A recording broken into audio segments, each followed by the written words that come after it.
I was 10 years old when my parents began attending the Church of Christ, and it was the day in which lots of gospel meetings were held, and a lot of those messages were pretty fundamental. A lot of them were messages basically about what is the Church of Christ and what do we believe, and so that was pretty instilled in me from pretty early on. And I remember one of the issues that used to intrigue me as I got a little bit older and began asking questions about various religious groups was, what's the deal with the first Christian church?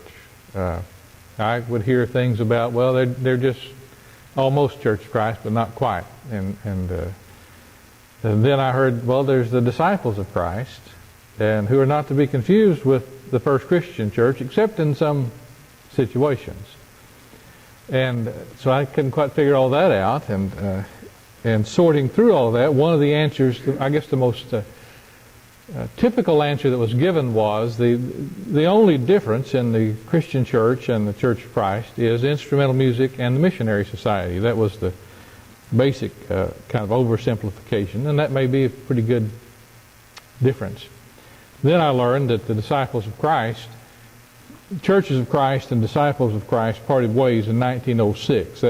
That was the first year in which a religious census listed Churches of Christ as a separate body, separate from the Disciples of Christ, which we were all known as for a long time. And then sometime after that, I think in the 30s, I'm not sure of the date, the Disciples of Christ split again into a conservative and a liberal group.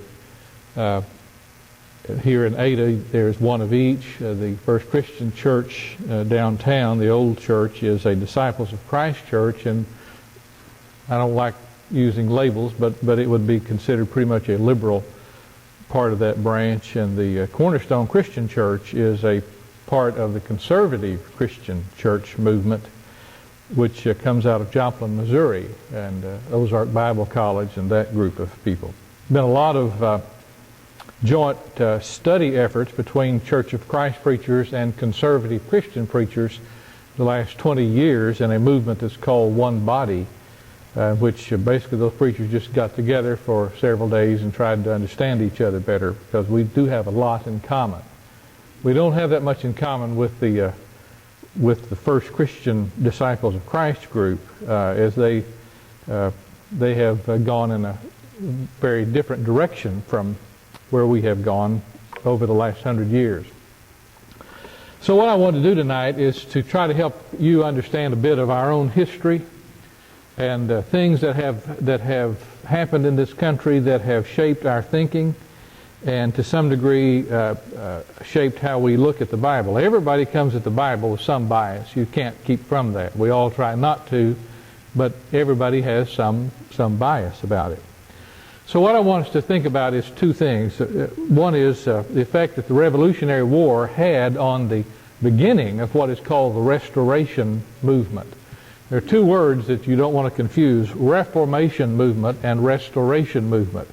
The Reformation Movement is historically recognized worldwide. It's the movement Martin Luther started.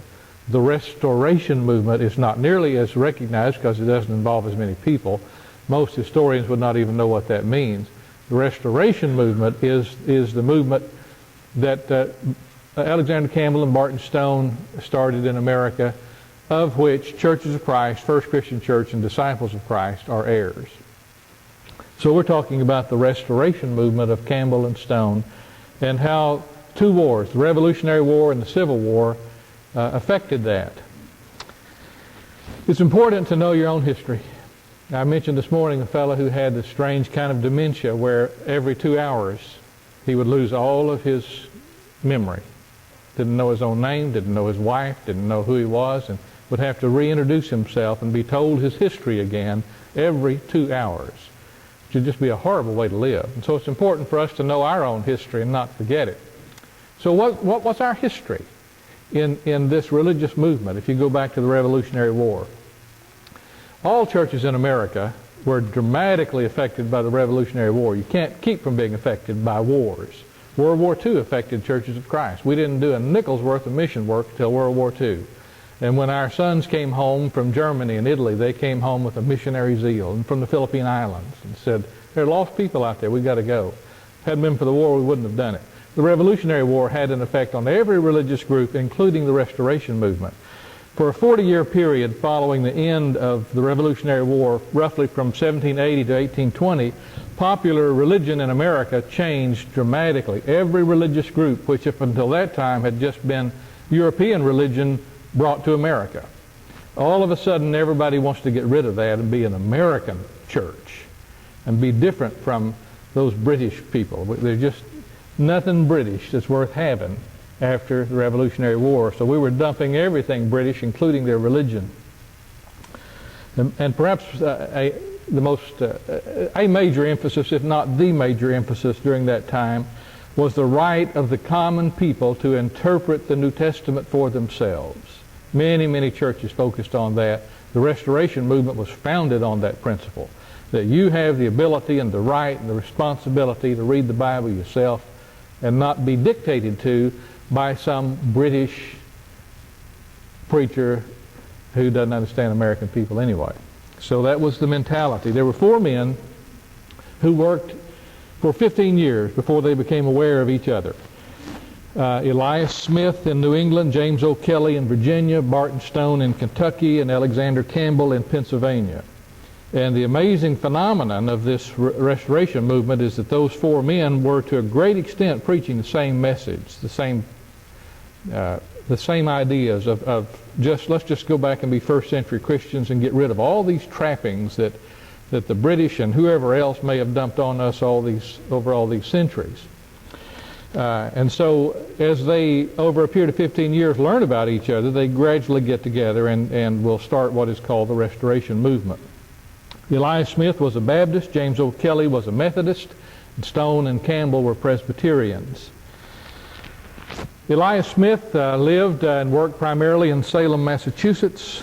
He left the Baptist church in frustration, preached just out in the open air, did a lot of singing out in the streets, left bundles of tracts scattered all over the community when he would preach.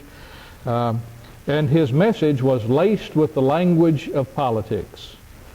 In 1809, remember he is leaving the Baptist church. And here is his classical statement. He says, this isn't a political speech, this is a sermon. He says in 1809, "Let us be Republicans indeed." And then he says, "Many are Republicans as to government, and yet are but half Republicans, being in matters of religion still bound to a catechism, creed, covenant, or a superstitious priest." So, he is a dyed-in-the-wool political believer in the Republican movement, and believes that should be carried over into religion as well. He went to Portsmouth, New Hampshire, and for 10 years, beginning in 1808, he launched and edited the first religious newspaper in America, called the Herald of Gospel Liberty. Smith took 50 itinerant preachers and started a movement, and they just called themselves Christians. They thought that was sufficient. They didn't want to have any doctrinal name or any man's name, and certainly no British European church name. So they said, let's just be Christians, Christians only. And his sermons are blistering attacks on the Baptists, the Congregationalists, the Methodists, and the Federalists of any religious persuasion. And the Federalists, of course, were a political party. But he intermingled politics and religion. That's not unusual. Not unusual at all. If you listen to the more right-wing elements of Christianity preached today, there's a lot of politics in that. And a lot of Republican politics in it, for what that's worth. If you move then to James O'Kelly, he is the Methodist. He is in Virginia. And in 1794, now it's about, 11 years since the end of the Revolutionary War, and he pulls away from the American Methodist Church, and he founds what he calls Republican Methodists. And his stated purpose is to undo the, quote, ecclesiastical monarchy in the Methodist Church. And the thing that O'Kelly was particularly upset about was the British Methodist bishop, Francis Asbury, as in Asbury Methodist Church, that Francis Asbury.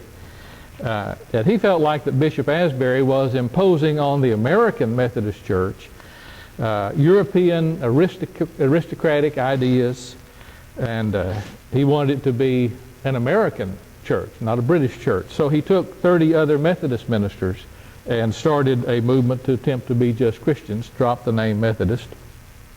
O'Kelly was a fierce patriot. He fought in the Revolutionary War. For a time was a British prisoner of war, and so he's very, very anti-British. Doesn't want anything to do with any church that's got anything British about it. Then if you move down to Kentucky, in 1892 you have Martin W. Stone. And he is a Presbyterian. He and 5 other Presbyterian ministers pull away from the Presbyterian Church, and they sign what is a historically famous document called the Last Will and Testament of the Springfield Presbytery. And here is his great quote. Now, if you think this guy is not a patriot, listen to his words. From my earliest recollection, I drank deeply into the spirit of liberty, and was so warmed by the soul-inspiring draughts that I could not hear the name of British or Tories without feeling a rush of blood through the whole system. It's very typical of Americans in that day, just as anti-British as he can be. When Stone broke with the Presbyterian Church, he characterized the break with these words. He said, This is the declaration of our independence. And that's an interesting phrase to be using in religious terms. The whole American revolutionary movement was very, very much in his mind and his thinking. How could it not be? Alexander Campbell was a little bit later. He came to America in 1807. But the mentality of the Revolutionary War is still very, very fresh. It's been about 21 years since the end of the Revolutionary War.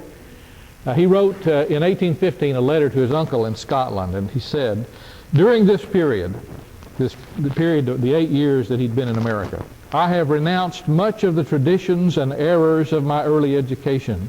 My mind was for a time set loose from all its former moorings. The whole landscape of Christianity presented itself to my mind in a new attitude and position. Campbell was enamored with the concept of newness in this new world, this new country, and was convinced that the Lord was coming again soon, and that the discovery of the new world was certainly a part of that. The sense of independence that this new country had was a part of that. The only thing lacking was religious unity. And once that was accomplished, the Lord would surely come again right then. And so he was driven to preach religious unity. And he believed the way to do that was to drop all denominational loyalties, all creeds, all influences of men, and just get back to the Bible.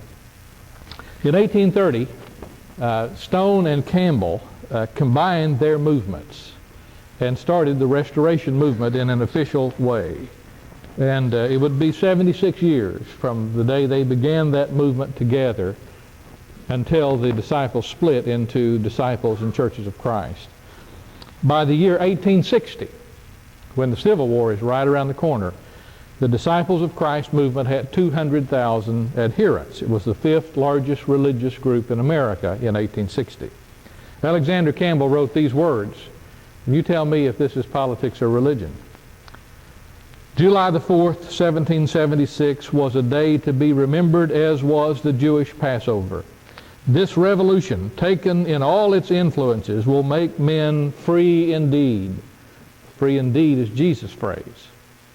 July the 4th, 1776 is an American date that's holy in our political world. All 4 of those preachers hammered at 3 themes in their preaching: sin, grace, conversion. That's the 3 subjects they always harped on: sin, grace, conversion. They denounced any religion that smacked of being cold or formal. They had no use for that because it's British. They particularly said there are 3 areas in which we need reform greatly. The number 1 area is This idea of clergymen up here and laymen down here. They could not stand that idea. It's the idea of the big British guy telling the stupid American how to think and how to live and what's good for him. And we didn't want it in politics, and we didn't want it in religion either. And so they were saying, we're going to drop those British trappings. Not biblical anyway, and we are all equal in God's eyes. So we do not have clergymen and laymen, and those terms are just anathema to them. Second thing they wanted to reform was to reject all the traditions of what they call learned theology, which basically is where you sit down and had somebody else tell you what the Bible means. And so in all their religious discussions, they insisted that the discussions be limited to biblical language. If you used terms that were not in the Bible, they would call your hand on it every time. Barton Stone was adamantly opposed to the Trinity. Now, he believed in the Father, and he believed in the Son, and he believed in the Holy Spirit. But he was adamantly opposed to the Trinity because the word Trinity is not in the Bible. And any term that wasn't biblical, he believed was potentially dangerous. So he would say, let's get back to the Bible. Let's call Bible things by Bible names. You ever heard that phrase before? And that's where he was coming from. And then the third thing that they wanted to reform was the inalienable right of every person to understand the New Testament for themselves. Alexander Campbell has some interesting things to say that sure show his admiration for the Revolutionary War, even though he lived in Scotland when it was being fought. He said, liberty is nowhere safe in any hands excepting those of the people themselves. And he meant that about religious liberty. Our founding fathers in America believed that our government was only safe in the hands of the people, by the people, that idea. And Campbell said the same thing's true in the church. It's not in the hands of bishops or popes or cardinals or boards. It's in the hands of the people who have their own Bible. Once when Campbell was describing the true gospel that would revolutionize the world, he called it the Declaration of Independence of the Kingdom of Jesus. And so he really intermingles the spirit of independence that was permeating the country and how that ought to also permeate the church.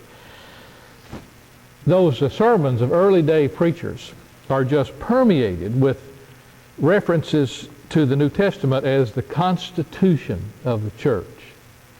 Now before that, before 1776, I don't know that anybody ever called the Bible a constitution, but that idea was really implanted in our minds, and it became that. It became not only a testament, a will, a covenant, but now it is a constitution, which is kind of a different idea.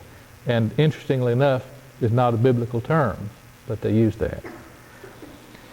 Well, as time went by, the followers of Smith and O'Kelly vanished. We really don't have any record of what became of those fellows. They just kind of came and went. But Campbell and Stone, as I mentioned, merged their movements in 1830 and moved it west. And as they move west, it begins to come closer and closer to what we have inherited these days, which leads us up to the time of the Civil War, the years right before it and the years right after it.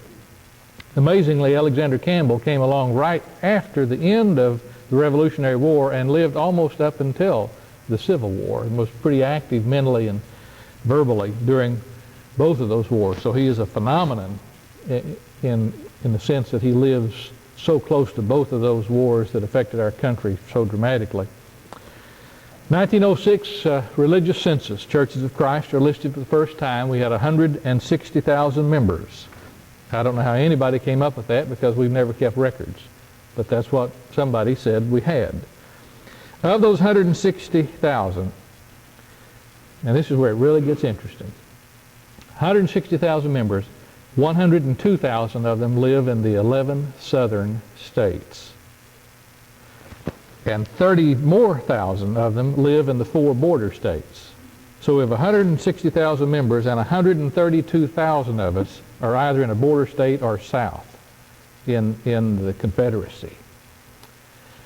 There's only one state north of the Ohio River that has more than 5,000 Church of Christ members in it, and that was Indiana. By contrast, the Disciples of Christ, which was the other part of the Restoration movement in 1906, in that year had 1 million members. We had 160,000. They had 1 million. Only 139,000 of their 1 million members lived in the South. So 850,000 of them live in the North. So the disciples of Christ are Yankees. And the churches of Christ are Southern. And that's never said, but that's what was happening. Well, what would that do? How would that affect our thinking? How would we feel about those folks up there who don't talk right? You know? They have those terrible accents. Well, if you lived around the time of the Civil War, you would have very emotional feelings about that. Very emotional. And we don't have much of that anymore. Television has pretty much taken away regional distinctions, unless you are really deep south or really far north. It's just not that different. But Civil War times, very, very strong feelings. Alexander Campbell was very concerned about slavery. And prior to the Civil War, he worked feverishly to try to keep slavery from dividing the Restoration movement. He saw that as a real threat. That this could end this wonderful unity movement, slavery. And it did have its effect. 1834, Jefferson, Indiana. A disciples preacher named Nathaniel Field, who is an abolitionist, wrote, "I am resolved not to break the loaf with slaveholders or in any way countenance them as Christians." Now you imagine being a Southern member of that same religious group and sitting in church when that guy says, if you have slaves, I'm not going to have the Lord's Supper with you. And Southern people were saying that slavery is not that big problem. 1857, 4 years before the Civil War starts, a disciples preacher named John Boggs writes, "Every congregation built on the Bible would prohibit the reception as members those who practice slavery." Now he's from the North, and he's saying we can't fellowship those people who have anything to do with slavery. In 1861, the year the Civil War started, at the convention of the American Christian Missionary Society in Cincinnati, some history was made.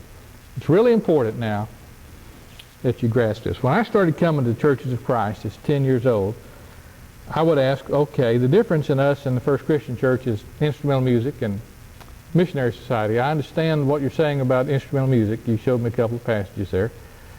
But what's the deal with this missionary society thing? And it's kind of a vague answer. It's almost as if the preacher was saying, well, I'm not real sure, but we're again that. And I never had known what it was. But I think I know. 1861, the year the Civil War starts, you got a million up north who think different. You got 160,000 or so down south who think different. And there's some tensions back and forth over slavery. At the American Christian Missionary Society, Cincinnati. Cincinnati will become the center for the Disciples of Christ, because they'll start a great publishing company called Standard Publishing Company, which is still a tremendous influence in America. And at that meeting of the Missionary Society, there was a real struggle over whether or not we were going to impose a loyalty oath to the Union on people who are in the Restoration movement. Alexander Campbell represented the moderates, and an editor of a religious paper called Benjamin Franklin, not the guy that discovered electricity, but another one who was famous in the Restoration movement, together squashed the effort of the American Christian Missionary Society to pass a resolution to impose a loyalty oath to the Union on everybody that's in the Restoration movement.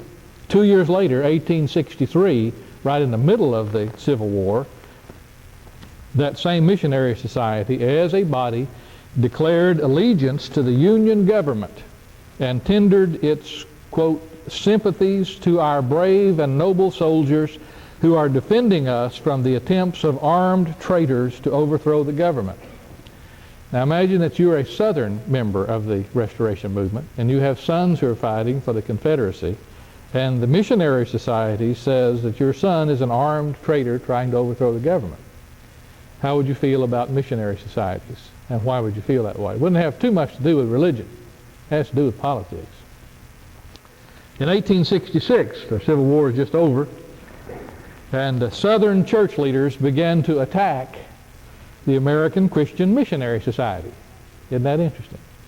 J.W. McGarvey, who was the first Church of Christ commentator whoever really just grabbed me and just turned my world around with his writings, because he was such a tremendous scholar, particularly on the book of Acts. I don't think there's ever been a better commentary written on Acts than the one J.W. McGarvey wrote. But McGarvey is upset, and he writes, "I have judged the American Christian Missionary Society and have decided for myself that it should now cease to exist." So he is pretty ticked about the Missionary Society. In 1866, now a year after the Civil War is over, two papers begin. In January, the Gospel Advocate resumes publication. Gospel Advocate, published out of Nashville, Tennessee, still a predominant church paper in Churches of Christ. In April, the same year, the Christian Standard religious newspaper begins up north. The Gospel Advocate denounces the activities of the church in the North during the Civil War. And they wrote a lot about it. And one of the things they said was, and this is a Southern Nashville, Tennessee Church of Christ newspaper, Disciples of Christ newspaper at that time, saying, those northern brethren who believe that political resolutions are the gospel can do so. And those who desire to contribute to such an object can do so. We cannot do it. We don't think you ought to mix the politics of the Civil War with church. Well, in April, when the Christian Standard started, and incidentally was backed by a very powerful and influential, wealthy Disciples of Christ church member named James A. Garfield, who became President of the United States, was assassinated. I don't think it had anything to do with his religion, though it might have been those who thought some of the Southern people did it. I don't know. No, they didn't. But Garfield, as a prime leader of that newspaper, began the Christian Standard, he said, so that, quote, loyal brethren would have somewhere to express themselves on the duty of Christians to support the government in its war upon the rebellion, its duty to punish traitors, and to express themselves on the infamy of slavery. So was that a religious newspaper or a political newspaper? Well, it was both. It was to influence the political beliefs of members of the Restoration Movement. To get a little closer to Oklahoma, how about Texas? 1892. Texas churches refused to support, Texas Disciples of Christ churches refused to support the formation of a state missionary society, because Texas is Southern. And we remember what those missionary society people said about our soldier boys.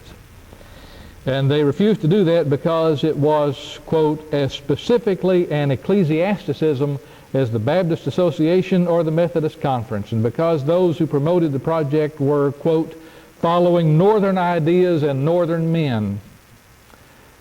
That's 1892. That's not too long ago. And it's still a north-south deal. In the 1890s in the church papers, accusations just flew from northern papers that a few southern editors were trying to, quote, run a Mason-Dixon line through the Bible and the Church of Christ. And so that language, that north-south Civil War language, just permeates the religious writings. In 1892, there's a radical Texas preacher named Thomas Burnett. He's a Restoration Movement preacher. He says, we know the doctrine advocated by the writers in the Christian Standard comes from the North. It is neither scriptural nor Southern, and it is not suited to Southern people. But it is the determination of the Standard and its Northern allies to force the new things upon the churches of this section. You hear that language? The North, South, us, them, and politics and religion are really getting interwoven, and it's hard to know what we're dealing with there. Are we dealing with hard feelings over a war, or are we dealing with Bible issues? The hero in Southern society at the time of the Civil War was the farmer. The greatest thing you could do is be a farmer. The hero in the North was the businessman, the industrialist. The greatest thing you could do be a businessman or an industrialist. As late as 1936, the northern section of this Restoration movement was dominated by the Disciples of Christ. In 1936 census, they had 1,200,000 members. 750,000 of those were urban dwelling people. So they are a city church. While they had 1,200,000 in the north, the southern Churches of Christ had 310,000 members, and over half of them are rural people. The average Church of Christ building in 1936 cost $3,000. The average Disciples of Christ church building in 1936 cost $16,000. So who's poor and who's rich? In the division in 1906, the Disciples of Christ got everything, pretty much.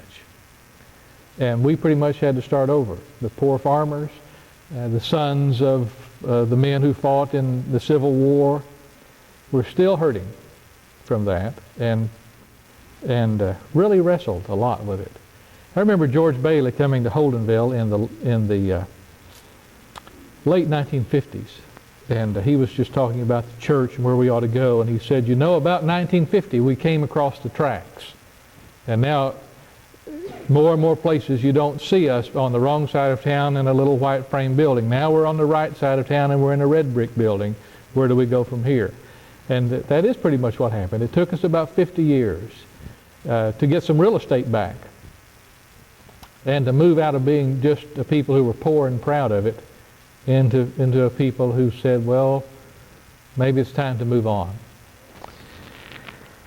Interestingly enough, every doctrinal issue that was involved in the debates and the writing and the wrangling back and forth, when the Disciples of Christ and the Churches of Christ split in 1906, every doctrinal issue, every one of them, required every congregation to make a decision that concerned not only their faith, but their finances. And it's pretty hard to separate those. The missionary society, a matter of faith, yeah, for a lot of people it was. It's also a matter of finances, because we're not going to send money to that bunch up there. The instrumental music, matter of faith, yeah, for a lot of people it's a matter of seeing Ephesians 5:19 and Colossians 2:18 and saying that settles it. But it was also a matter of finances, because those big wealthy $16,000 northern churches had those expensive pipe organs, and we couldn't afford one if we wanted it.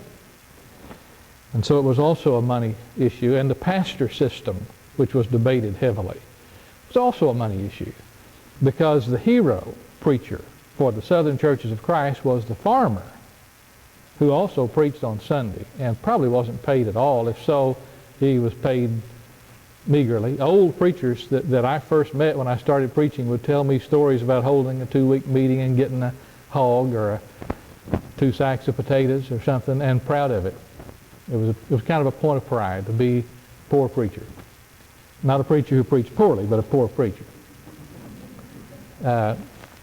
While in the North, preaching was a good profession. You could make a good living doing it. And so those issues were both matters of faith and also matters of finances, and they were intermingled in our thinking. It's pretty hard to separate them. In 1871, Benjamin Watkins, who was a conservative preacher, poor preacher, suggested that most young preachers are looking for, quote, for stylish places to preach in, rich congregations to minister to, and positions among those who have large and well-filled pockets. Now, where's that coming from? What's he upset about? He's upset about northern young preachers who are making money preaching. Northern churches began talking about the same time about how the church ought to be run with sound business principles. That was a new idea. It had never been run with sound business principles before. It had never been seen as a business before. But now, the hero of the northern church is a businessman. The hero of the southern church is a farmer. The farmer says you run the church like you run your farm. You know, just plow the soil and let it produce. The businessman will say, nope, we need committees and forums and reports and accountability and all that stuff. In 1897, David Lipscomb who was one of the most influential forces on Churches of Christ ever.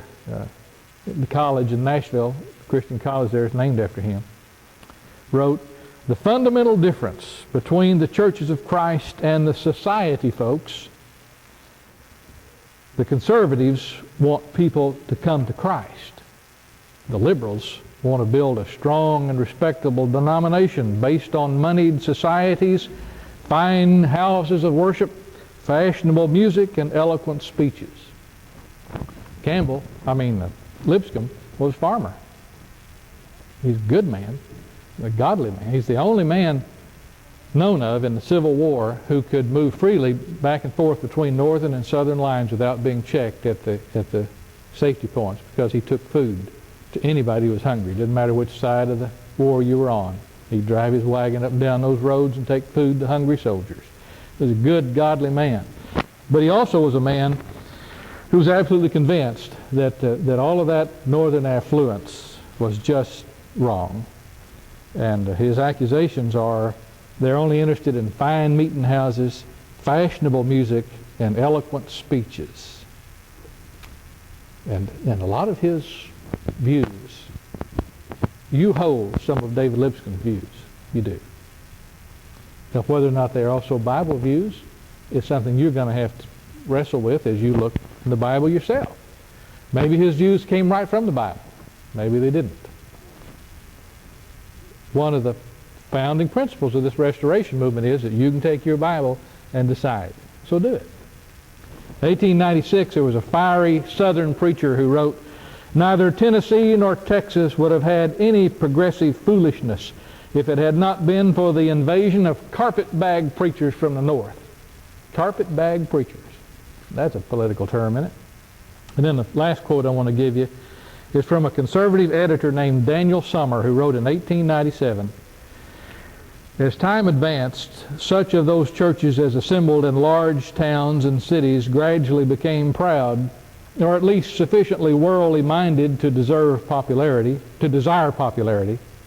and in order to attain that unscriptural end, they adopted certain popular arrangements, such as," now he'll categorize them, they want to be popular, and so, he says, they adopted these arrangements: the hired pastor, the church choir, instrumental music, man-made societies to advance the gospel, that'd be a missionary society, and human devices to raise money to support any of the previously mentioned devices of similar origin. In so doing, they divided the brotherhood of disciples. And so he's still with those same issues. He adds one or two to it. I used to always wonder, why is the choir wrong? Where's the verse for that? Why is it wrong? I heard sermons as a kid on the sin of pie suppers.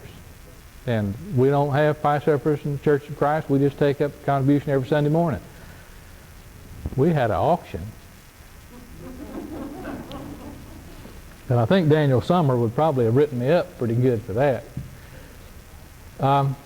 What's going on? Is the Bible changing? Are we departing from the faith? Or did some of that come from a certain bias that people like you and me also have to wrestle with? Well, how do I wrap this up? Everybody comes at the Bible with a certain set of preconceived ideas. The task for all of us is to lay them aside and just read the Bible in its purity. That's really hard to do. That's hard to do. My dad is the reason that I'm a member of the Church of Christ. He read his way into the church. Had no church affiliation at all. Just got him a Bible and read it and visited every church in town and said, I think the Church of Christ is right. And he became pretty firm about that. Much more firm than my mother was. I've been in church since the day I was born because my mother took me. Took me to the Methodist church. And they taught me the great Bible stories that are in my heart. All those Bible stories I learned at the feet of wonderful women in the Methodist church. And I'll always be grateful to them for what they taught me. And I'd sit with my dad and say, Dad, are we the only ones going to heaven? And he'd kind of say, yeah. And then I'd ask my mother, are we the only ones going to heaven? And her eyes would get tearful, and she'd say, my mother's in heaven. And both of those are right there in my psyche every time I open that book. And the challenge is to put my dad over there and say, have a seat, Dad. My mother over there and say, have a seat, Mom. Y'all do something else. I want to read the Bible for a while. And I want to see what God's will is here. That's the challenge. That's the challenge. It's important to know your history. It's important for me to know where my dad came from, where my mother came from, where my grandparents came from, where my forefathers in America were religiously. It's important for me to know what Campbell and Stone and O'Kelly and David Lipscomb and Elias Smith were doing and why they did it. You've got to know your history. Otherwise, you have to reintroduce yourself every 2 hours. But now that I know my history, what I become and what I believe is between me and God. So I'll take my Bible and I'll read it, and I will discover what is God's will, what is God's truth here, and try to get past my prejudices as best I can. What I need you for and what you need me for is to call each other's hand when our prejudice keeps us from seeing the truth. And I think that's one of the reasons God gave us the church. It's so that you can walk up to me and say, I don't know where you're coming from with all that, but there's some bias that's really affecting your view of Scripture here. So we need each other in this journey. Well, that's part of our history. And the stoning will be out in the parking lot. Since you can use snowballs today, that won't hurt as much as stones do. So we're going to sing an invitation song. If you have a reason to respond tonight, we'll certainly honor your response as we stand and sing.